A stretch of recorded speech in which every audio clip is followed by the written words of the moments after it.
Ya, kita lanjutkan diskusi. Pemirsa, sudah tersambung bersama kami ada Pak Bisyal Ahmad selaku kuasa hukum dari keluarga Dr. Aulia. Pak Bisyal, tadi disampaikan oleh Dr. Nazar bahwa apakah kemudian ini hanya asumsi semata yang kemudian ditarik menjadi sebuah bukti oleh pihak kepolisian untuk bisa menersangkakan ketiga orang tersebut. Tapi menurut Anda seperti apa? Karena ini juga statement yang sama juga yang diutarakan oleh pihak kampus Undip.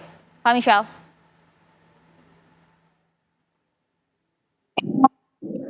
Kalau kampus Undip, ID saya nggak perlu dengar mereka, Mbak. Dari mulai pertama statement mereka membela pelaku-pelaku bullying dan mereka tidak berbicara jujur di awal. Mereka menyembunyikan. Setelah Komisi 9 turun, baru mereka mengakui adanya bullying. Nah, saya bingung. Contohnya ada Profesor siapa itu yang dari Undip juga yang berbicara sangat kotor, sangat kasar kepada Menkes. Nggak pantas sebagai profesor di situ dia. Bicaranya nggak pada tempatnya, biar publik yang menilai lah. Jadi saya nggak akan dengar itu statement-statement dari ID maupun dari Undip, ya kan? Karena sudah jelas kok, ini proses hukum nggak bisa dimainkan. Makanya kasus bullyingnya tidak kita anukan pemerasannya. Nanti kita buktikan di pengadilan. Jangan sampai nanti terbukti di pengadilan mereka dihukum terus Undip bilang, ya maaf. Harusnya Undip yang bersih-bersih ini, bukan saya yang disuruh bersih-bersih, bukan pihak kepolisian yang bersih-bersih. Kita ini orang luar. Ini terjadi di Undip. Undip dong bersih-bersih. Jangan mengeluarkan statement tapi dia melindungi suatu yang buruk di sana. Silakan aja dia bilang ini asumsi apa kayak mereka siapkan pengacara, mudah-mudahan mereka tidak malu nanti kalau sampai ini terbukti. Iya, Pak Michel, Anda melihat memang ini ada yang ditutup-tutupi sejak awal oleh Undip?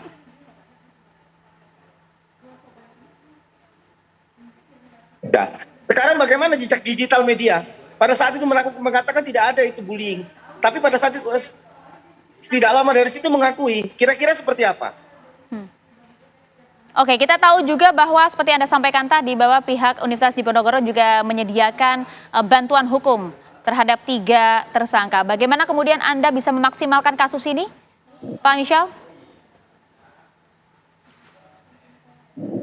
Saya confident sekali, Mbak. Dan perlu diketahui, Mbak ya, saya juga diintimidasi, cuman saya nggak mau ngomong. Nanti oleh saya akan siapa? buktikan. Kita lihat siapa yang hancur, kita, saya atau mereka. Ada. Nanti saya akan buka. Ini cara-cara kotor mereka semua ini, tidak memberikan panutan. Itu lembaga pendidikan, ini adalah kaum intelektual, organisasi kaum intelektual, tidak memberi contoh yang baik untuk dokter-dokter muda. Jadi pembentukan dokter Indonesia, spesialis itu gratis, Mbak, dapat beasiswa. Mereka itu gratis, tapi ada pungutan-pungutan yang tidak diakui oleh mereka. Saya bingung, semacam konspirasi ini. Silakan saja lah mereka mau bicara apa. Buat saya nggak mau dengar mereka. Kita lihat nanti di pengadilan, terbukti nggak? Oke, Dokter Nazar, sudah tersambung bersama kami, Dok? Oke, Pak Michel, kalau kita lihat Pak Michel, ini nampaknya pihak Universitas Diponegoro kan juga cukup berkomitmen bahwa menyatakan ketiga tersangka ini tidak bersalah meskipun telah ditetapkan sebagai tersangka. Namun hingga saat ini mereka ketiga tersangka ini masih aktif bekerja di Universitas Diponegoro. Respon Anda seperti apa, Pak Michel? Jadi begini, mengenai waktu penyidikan di kepolisian itu normal-normal saja. Waktu itu karena apa? Ini agak sulit kasus ini, tapi sekarang bukti-buktinya sudah kuat kita terima. Penetapan tersangka melalui hasil gelar kemarin sudah ditetapkan. Proses penahanan saya yakin 1000% akan dilakukan. Pencekalan sudah. Kapan proses penahanan akan dilakukan? Ketika mereka dipanggil, diperiksa sebagai tersangka, langsung ditahan. Teman-teman saya akan protes. Karena pasalnya pasal bisa ditahan mereka. Dan sudah dicekalkan oleh polisi. Jadi apa yang dilakukan polisi itu sudah benar. Dan apa yang dilakukan oleh Undip itu nggak benar. Ya, itu kan yang menjadi pertanyaan besar kan. Mengapa hingga saat ini kemudian ketiga tersangka ini tidak segera ditahan oleh polisi? Upaya hukum dari pihak Anda seperti apa, Pak? Bukan baru ditetapkan sebagai tersangka. Dan mereka akan dipanggil, gitu kan? Karena akan dipanggil diperiksa sebagai tersangka. Baru akan ditahan. Saya yakin akan ditahan. Oke. Proses pemeriksaannya sudahkah kemudian keluar tanggalnya, Pak?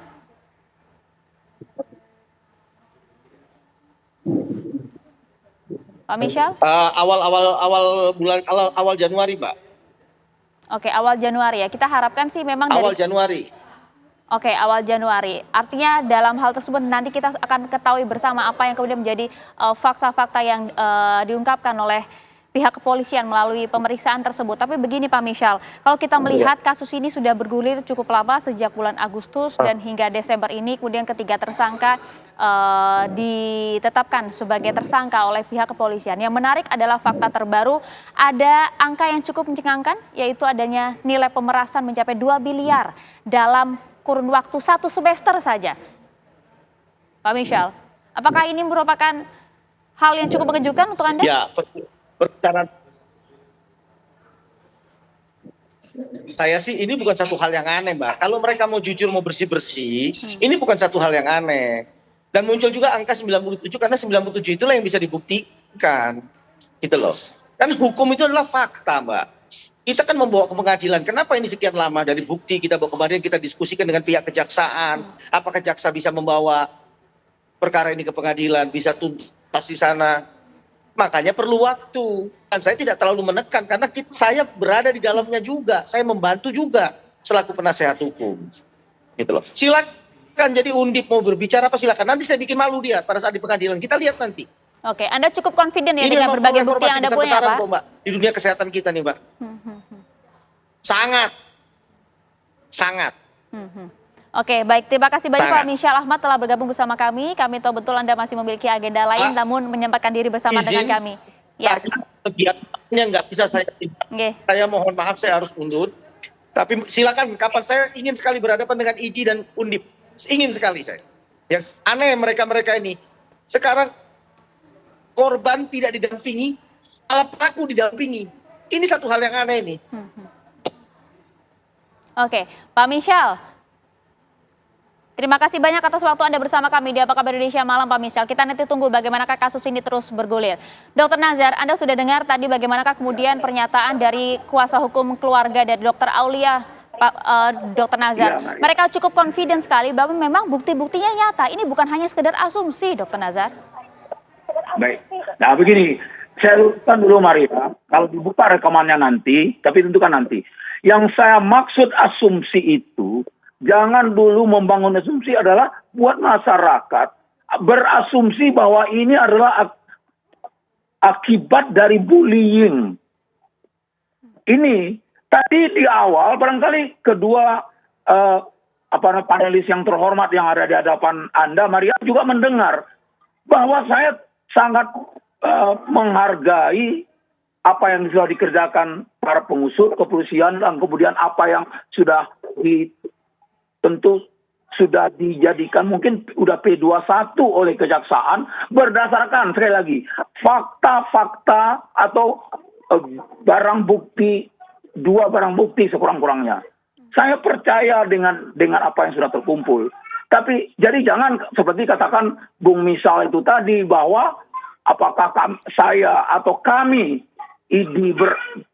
melihat ini sebagai asumsi-asumsi yang diangkat ke pengadilan, yang diusut kemudian dituntut. Tidak, sama sekali bukan itu. Kami juga cukup paham, Maria. Sedikit banyaknya kami mengerti kalau itu sudah sampai dibawa ke ranah penuntutan atau sekurang-kurangnya sudah sampai di ranah itu berarti penyidik, penuntut, dalam hal polisi dan kejaksaan sudah punya bukti yang cukup. Itu kami hargai. Jadi itu dulu yang saya maksud asumsi adalah sedikit Maria mohon.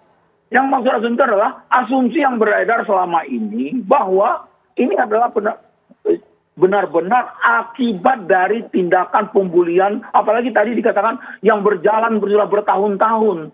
Dampaknya adalah bagaimana nantinya jadi model pendidikan terutama pendidikan spesialis di negeri kita ini. Sementara saya minta asumsi itu tidak perlu dibangun. Terlalu prematur membangun asumsi seperti itu. Kami sangat menghormati proses ini, Maria. Dan karena berdasarkan itu tadi, equal before the law itu tadi. Dan sedikit lagi, Maria. Kami juga mengupayakan bahwa akan ada pembelaan secara formal sesuai dengan ketentuan yang berlaku terhadap ketiga sejawat kami itu. Selain dia sebagai prinsipal sudah memilih eh, para lawyernya, kami juga pimpinan perhimpunan organisasi ID juga mengupayakan menawarkan ya untuk melakukan pembelaan sesuai supaya masyarakat yang menjadi sasaran pelayanan ini bisa dalam waktu yang tidak terlalu lama memastikan duduk perkara jelas apakah memang terjadi seperti yang selama ini kita duga, jelas court atau pengadilan mahkamah yang terhormat itu nanti yang akan memutuskan. Itu dulu dari kami, Maria. Oke, baik Dr. Nazar. Respon Anda Pak Ahyar, ini kan tentu pihak kepolisian juga menetapkan berdasarkan dengan fakta kan? Sudah pasti. Penegak hukum itu bekerja tidak dengan asumsi, dia dengan fakta. Faktanya itu di BAP, dipanggil beberapa saksi, dilihat apa yang terjadi, kemudian ada bukti. Orang ditetapkan tersangka itu, pasti penyidik itu sudah mempunyai 2 alat bukti. Itu sudah pasti. Jadi tidak lagi berdasarkan asumsi-asumsi. Mungkin yang dikatakan oleh Dr. Nazar tadi, jangan dulu asumsi mau dikembangkan jauh. Kadang-kadang sulit juga kita melihat masyarakat untuk kita larang berpendapat demikian itu. Mungkin asumsi yang mereka sampaikan itu adalah sesuatu tinjauan secara sosiologis masyarakat melihat. Jangan-jangan. Nah, hal ini tentu yang jangan-jangan ini, mana yang jangan-jangan yang asumsi, mana yang jangan-jangan berdasarkan fakta. Ini kan dengan fakta. Tadi saya ingin memperluas sedikit yang saya katakan tadi mengenai masalah kausalitas itu. Karena kalau nanti dipersoalkan lagi udah sulit. Karena apakah ini yang kita cari, apakah meninggalnya almarhumah itu ada nggak kausalitas sebab? Ini coba dikaji oleh pihak penyidik. Saya tidak mengatakan pasti ada itu, tapi ada juga. Kenapa orang meninggal? Kenapa dia mau bunuh diri? Tapi kan sulit untuk dibuktikan, Pak Ahyar. Iya, coba kita lihat. Apakah adakah? Tentu kan nanti ada bisa. Dahulu itu kan ada surat-surat kalau nggak salah ya. Apa surat yang dikirim, yang dicatatkan oleh almarhumah ini? Itu surat adalah merupakan suatu bukti. Tinggal persoalannya benarkah tulisan tangan oleh atau yang dibuat oleh yang almarhumah ini tadi. Nah, kemudian juga apakah ada komunikasi yang lain ya. Nah, kemudian juga bisa yang lain maksudnya kepada pihak yang lain selain yang tertulis ada enggak? Kalau ada itu bisa juga dijadikan saksi. Surat saksi sudah 2 ada. Bisa juga diminta pendapat seorang ahli. Apakah mungkin, katakanlah, apakah itu psikiater, apakah psikolog yang bidang di situ, melihat apakah mungkin dengan kondisi gini membuatkan orang akibat yang demikian. Adakah, saya tidak mengatakan pasti ada, saya meminta supaya terang benderang semua masalah ini. Ungkaplah semuanya. Azas praduga tidak bersalah, saya sangat setuju dengan Pak Dr. Nazar tadi, itu tetap. Tetapi bukan berarti azas praduga tidak bersalah itu menghambat kita untuk membuka bedah kasus apa adanya. Saya menyarankan kepada penyidik, bedah semuanya. Jangan nanti kalau ada di belakang kan susah. Karena dia akan ada hambatan dengan azas yang namanya konkursus. Bullying itu tadi ya? Enggak, iya bullying ini tadi, sehingga dia terancam, ada tertekan, dia bunuh diri, katakan begitu ya. Ada nggak kausalitas? Kalau ada, bisa nggak dimintai pertanggungjawaban siapa yang mengakibatkan ini? Nah ini ada ajaran tentang konkursus, gabungan, summon law. Tindak pidana yang diatur pasal 63, 64, 65 KUHP kita. Satu perbuatan melanggar beberapa peraturan. Apakah perbuatannya yang satu atau ada beberapa perbuatan? Di dalam ini nanti dilihat konkursus idealiskah dia atau konkursus realis. Konstruksi hukumnya ada nah, ya? Dilihat konstruksi ada tidak. Jangan sampai kalau nanti diajukan lagi nggak bisa. Tapi begini Pak Ahyar, seperti yang tadi disampaikan oleh Dr. Nazar, jangan kemudian kasus perundungan bullying ini dimaknai berbeda asumsi. Karena kan sebagai seorang dokter juga harus memiliki mental yang kuat, tidak hanya secara fisik tapi juga secara psikis. Tapi bagaimana sebenarnya dunia pendidikan di PPDS ini, bagaimana kemudian mereka ditempa untuk menjadi seorang dokter yang baik. Nanti kita tanyakan kepada Dr. Yasman, tapi usai jeda. Sesaat lagi tetaplah bersama kami di Apa Kabar Indonesia Malam.